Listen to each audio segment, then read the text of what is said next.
Many believers assume the reason they stay stuck in old patterns is because they lack resolve or simply don't love God enough. But the truth may lie in a much deeper place. Repeated failure does not prove a lack of sincerity. It proves that willpower alone was never designed to carry the weight of spiritual transformation. In the next few minutes, we're going to diagnose exactly why zeal doesn't equal stamina and how to build a life structure where obedience becomes your natural rhythm. Picture this. You start your day with a sincere prayer, promising that today will be different, that you'll stay alert and stay close to God. But just a few hours later, under the pressure of work, a wave of exhaustion, or a mindless distraction on your phone, you find yourself sliding right back into the same reflexes you just repented of. Morning resolve disappears into afternoon fatigue. It's a painful internal conflict.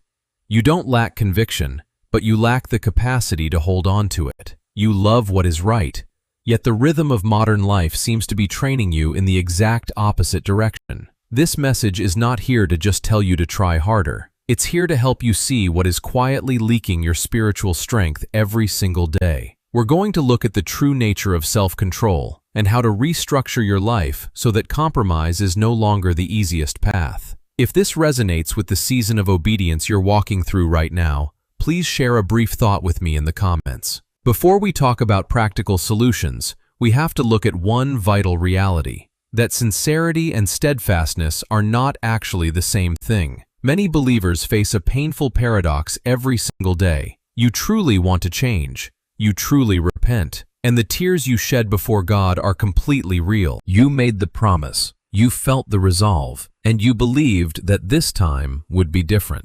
But then, as the emotion fades, the old patterns and the same cycles of sin quietly return as if nothing ever happened. The problem isn't that you're being fake. The tragedy is that you are deeply sincere, but your sincerity lacks stamina. We often fall into the trap of thinking that if we just try harder or feel more moved, everything will shift. But the reality of the soul teaches us a sobering lesson. Conviction does not automatically create capacity. The book of Romans, chapter 7, describes this internal war perfectly. For I do not do the good I want to do, but the evil I do not want to do. This I keep on doing. You see it in your own life. You start the week on fire after a powerful service. But the moment work gets heavy and exhaustion sets in, you default to your old reflexes instead of your new obedience. Our mistake is trying to muscle through while our souls lack a protective structure. We lack the focus and spiritual discipline required to sustain what we've promised. Remember this: feeling moved is not the same as being steadfast. Wanting it is not the same as being able to do it. A moment of zeal cannot by itself build a life that stands firm. You felt it, you meant it, you wanted it. But if the patterns of your life do not change, emotional sincerity will always be a fuel that runs out too fast. The truth is, the issue isn't the intensity of your desire. The issue is who governs your inner life when that desire disappears. So the real question is no longer whether you want change, but what self-control actually is in the sight of God. We need to be very clear about this. Self-control is not a strong personality. It is not a grit-your-teeth kind of toughness, and it is certainly not about how long you can hold your breath. In reality, self-control is a sign that your inner life is under the right leadership. It is the state where the flesh is no longer allowed to drag you away by every sudden impulse. Where God truly governs, your reactions begin to slow down. Urges are no longer given the final word, and your desires no longer automatically sit on the throne of your decisions. The Bible, in Galatians chapter 5, is firm. Self-control is a fruit of the Spirit, and because it is a fruit, it cannot be manufactured by pressure. Many believers are making the mistake of trying to produce what can only be born. This fruit grows out of alignment, surrender, and a life lived under His rule. You can be incredibly passionate during worship, yet have zero control over your words when your ego is bruised. You can be zealous in your speech, yet let your phone, your procrastination, or your comfort dictate the rhythm of your day.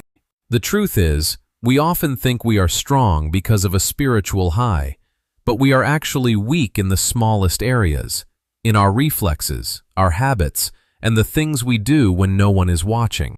Self-control is not proof that you can push yourself harder. It is proof that your inner life is under better rule. So the real question is no longer, how hard are you trying, but who has functional authority in your daily life? And once you see self-control this way, you begin to understand why modern life keeps making real restraint feel harder than ever. Let's be honest for a moment. If self-control is truly a fruit of the Spirit, then why does modern life seem to train us in the exact opposite direction every single day? Why do we spend minutes praying for restraint, but spend hours training our brains to obey every sudden impulse? The problem might not just be that your spirit is weak. The problem is that you are living in a system designed to strip away your inner governance and hand it over to the flesh. We are facing an unfair fight, a desire to obey God on one side, and a lifestyle that constantly triggers our most primal reflexes on the other. If self-control is a spiritual fruit, why does daily life keep training so many believers in the opposite direction? There is an uncomfortable truth we often avoid. Many believers are desperately praying for freedom from chains that their daily schedules are still feeding every single day. The flesh today doesn't always win through loud rebellion or public scandals. It wins through convenience, through numbness, through delay, and through passive compromise. We live in a world of overstimulation where the mind can never truly settle. Constant input prevents spiritual convictions from taking root. Comfort makes sacrifice feel foreign. Endless scrolling breaks our attention into pieces, and physical fatigue weakens our spiritual discernment. Quietly, repeatedly, daily. Often, what makes you weak is not a massive temptation, but a life that lacks stillness, lacks guardrails, and lacks a pause before an impulse. Look at your morning. Who speaks first? The phone, with its wall of noise, often becomes a gateway for distraction before prayer can even orient your heart. The Bible warns us in Galatians chapter 6, "Whatever a man sows, that he will also reap." You might not fall in a public scandal, but your spiritual authority is leaking out, drop by drop, through habits you call harmless. Too much noise, too little stillness. If your life is constantly giving a microphone to the flesh, do not be surprised when the spirit is hard to hear. So if daily life keeps training disorder into the soul, then real change will require more than a desire. It will require a different kind of structure. Sustainable change does not come from a sudden burst of effort. It requires a new life structure. You do not need a stronger mood for change. You need a life that no longer makes compromise so easy. The architecture of a governed life begins with surrender before the day even starts. The morning is the moment where the power of direction is handed over to someone, before the noise and the schedules rush in. Let the first act belong to God. Surrender is not a mood. It is a transfer of authority. Next, have the courage to starve whatever keeps making your soul dull. It's not just about avoiding the big sins. It's about saying no to anything that weakens your hunger for God.